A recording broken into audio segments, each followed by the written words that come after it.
So obviously, from the opening statements, environmental issues are a big thing for the 8th District constituents and for the candidates as well. I'll just read this question verbatim, came from the audience. People in your district are actively advocating for green infrastructure to deal with water runoff, flooding, and sewage overflow. What will you do on the level of government to provide your residents with an alternative to Alcosan's plan for pipes and other gray infrastructure? And we may come back for another 30 seconds on this stormwater issue. Thank you. On Thursday, when I announced my candidacy, I talked about my rain barrel initiative. Like I said in my opening, it is an idea that is asking owners to take, homeowners to take ownership of this problem and work collectively to solve it. And I'll explain real quickly. Of course, you know, the problem is we have too much rain, it goes in the system, everything backs up. Alcosan wants to build big tunnels to be able to catch more.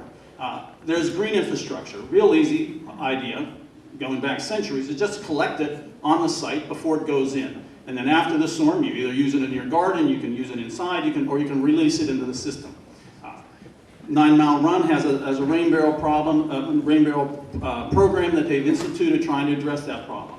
The key is, though, is how do you fund it? How do you get money? So we have a transfer tax in the city of Pittsburgh. Whenever you sell a piece of property, the transfer tax is 2% on a piece of property.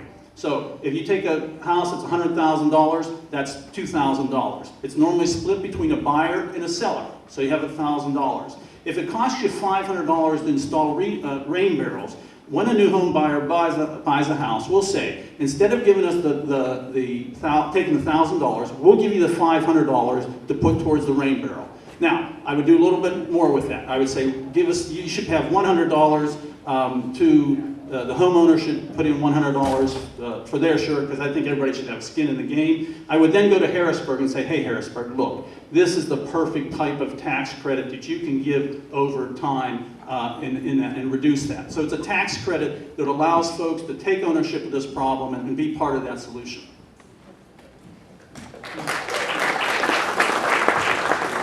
Rain barrels are a good first step, but for 13 years I've been working on this project as a result statewide through Penn Future, the organization for which I work.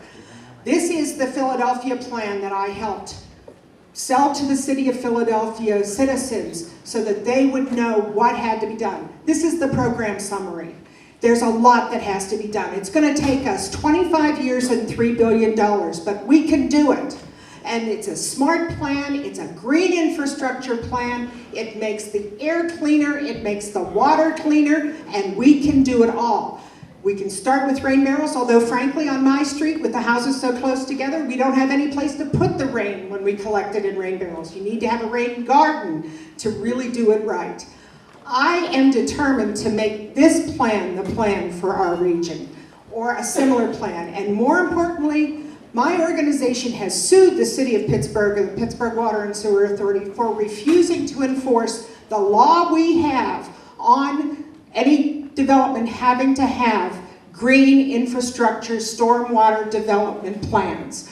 We're suing it over the Buncher plan, and I will continue in City Council to make sure that our laws are enforced and the new great laws are passed. First of all, I agree with Jeanne 100%. If you're interested in the issue, read this plan. It is an incredible plan, and that is why our office worked with our county executive to tell Alcosan, go back to the drawing board. Their plan is talked about 1982, it's probably about 1952.